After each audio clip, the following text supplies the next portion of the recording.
Yo, party people. Okay, December 10th. This is number 2. So if you have not seen the first video I did today, please go back and watch the first video. We're in 2 Chronicles 35-36. We're covering the end of the final fall of the southern kingdom here, and the end of 2 Chronicles. So what we're following here is we're seeing good King Josiah. This is him. Last video we saw when we were covering 2 Chronicles, we saw the end of Hezekiah, who was an awesome king. The reign of his son Manasseh, who started bad, ended up okay, but he was so bad at the beginning that he was not given a king's burial. His son Amon, who was atrocious and did absolutely horrendous things. So by the time Josiah came into town, took over, and was put in as king, a ton of the knowledge of how to worship God and what the whole process of their identity with God had been lost. And so in the cleaning out of the temple and him trying to restore things, he found the book of the law as it existed back then. And so he recognized that not only did they need to clean up the house of God and begin to institute worship, that they had not been keeping the Passover as they were required. So this whole chapter 35 is about him keeping a Passover, right? So we just saw the beginning of that, how he had told the priests to bring the ark back into the temple. So it appears that the ark had been, because of the previous rulers had been so evil, and they had done so many atrocious things to the temple, brought in foreign gods, destroyed articles that were holy in the temple, that the priests and the Levites, it appears, according to the commentary, it appears that they were constantly hiding the ark. Like even right now, no one knows where the Ark of the Covenant is, right? No one knows where it is, but everybody thinks that some people over in Israel know where it's at. So back here, this is a great example of that. So it appears that it had been hidden, it had been constantly carried about on their shoulders, and he's telling them it is no longer going to be a burden on your shoulders. This is what Josiah is saying to the priests and the Levites.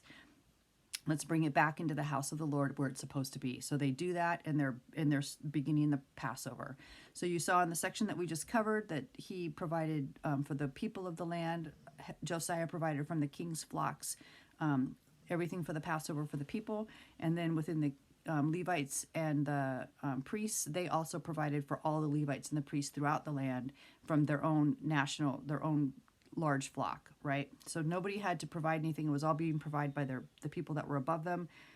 So it was not a burden in any way on anybody. It was just a time of total rejoicing. So we're at verse 10 and chapter 35. It says, so the service was prepared, and the priests stood in their places, and the Levites in their divisions, according to the king's command. So they went back and they saw that how David did it, how David set it up in 1 Chronicles based on what Moses said. And so he told them to get in order, to figure it all out, and to do things the way they were supposed to. And so this is what they did. And then it says in verse 11, and they slaughtered the Passover offerings, and the priests sprinkled the blood with their hands, while the Levites skinned the animals.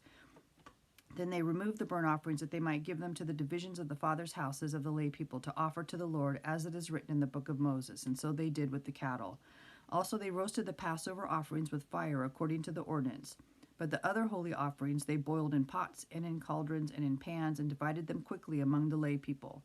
Then afterward they prepared portions for themselves and for the priests, because the priests, the sons of Aaron, were busy in offering burnt offerings and fat until night. Therefore the Levites prepared portions for themselves and for the priests, the sons of Aaron. And the singers, the sons of Asaph, were in their places, according to the command of David, Asaph, Heman, and Jeduthun, the king's seer. So those were the people that were in place back when David was in power, and they're doing everything just like it says in 1 Chronicles, the way David set it up. Also the gatekeepers were at each gate, and they did not have to leave their position, because their brethren the Levites prepared portions for them. So you can see how busy they were. It was a very busy day, very exciting day. Verse 16, so all the service of the Lord was prepared the same day to keep the Passover and to offer burnt offerings on the altar of the Lord, according to the command of King Josiah. Now the study Bible in the commentary said that was unusual to do it all in one day. There was normally a long, drawn-out process. But I think Josiah was anxious because he saw how much they had walked away from God. So according to the command of King Josiah, and the children of Israel who were present kept the Passover at that time, and the feast of unleavened bread for 7 days. There had been no Passover kept in Israel like that since the days of Samuel the prophet, and none of the kings of Israel had kept such a Passover as Josiah kept. with the priests and the Levites, all Judah and Israel who were present, and the inhabitants of Jerusalem. In the 18th year of the reign of Josiah, this Passover was kept. So even remember back when we were studying Hezekiah, this would have been his, oh my gosh, I don't know how many, great-great-grandfather. Remember when Hezekiah kept the Passover, he was calling to all of the nation, right? He sent runners up to the northern kingdom. He sent them to the far off territories to bring the Jews back, to come back and worship for his Passover. But they're saying Josiah is even greater than that. So now we see verse 20, and after all this, when Josiah had prepared the temple, Necho, king of Egypt, came up to fight against Carchemish by the Euphrates, and Josiah went out against him. Okay, so here what's going on is just Babylon is coming up into power, right? And right now Israel is aligned with Babylon. So if we see here,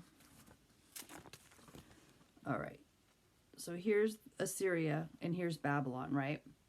So Assyria has been in power during all this time. Remember, they were involved in the fall of the northern kingdom, and they've been harassing the southern kingdom.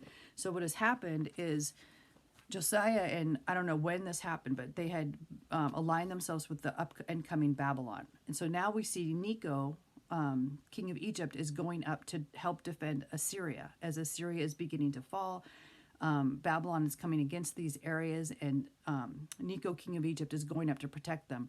So Josiah, who's aligned with Babylon, wants to intervene. He wants to stop them going up there and support the rising Babylon.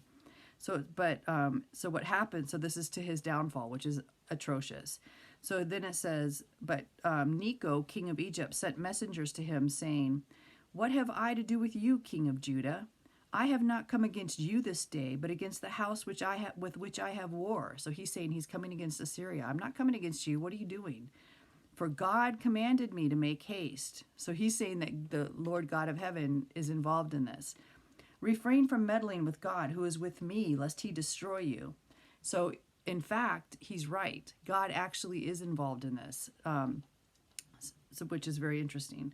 Nevertheless, Josiah would not turn his face from him, but disguised himself that he might fight with him, and did not heed the words of Necho from the mouth of God.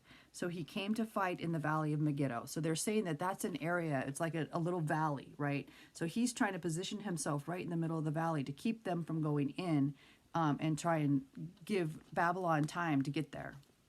And so, and the archers, so then it says, and the archers shot King Josiah, and the king said to his servants, "Take me away, for I am severely wounded."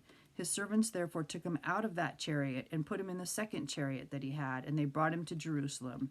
So he died and was buried in one of the tombs of his fathers, and all Judah and Jerusalem mourned for Josiah. Jeremiah also lamented for Josiah, and to this day all the singing men and the singing women speak of Josiah in their lamentations.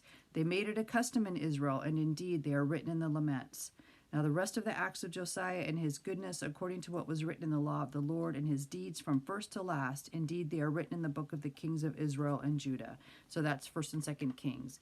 But what's sad is it talks about in the commentary that Jeremiah lamented the loss of Josiah. Josiah, like David was a man after God's own heart, Josiah was a king after Jeremiah's own heart. So we see here the rise of Jeremiah and his role here. So here's Jeremiah, right? So here's where we were talking about Isaiah, how the prophet Isaiah was working with these kings here. Here we see the prophet Jeremiah, and he's working with the last kings, right? So he loved Josiah. Everybody loved Josiah. But he didn't listen, he didn't seek God. So you didn't see him going to the prophets and saying, "Should I do this?" Right? He didn't do that. He just went up on his own.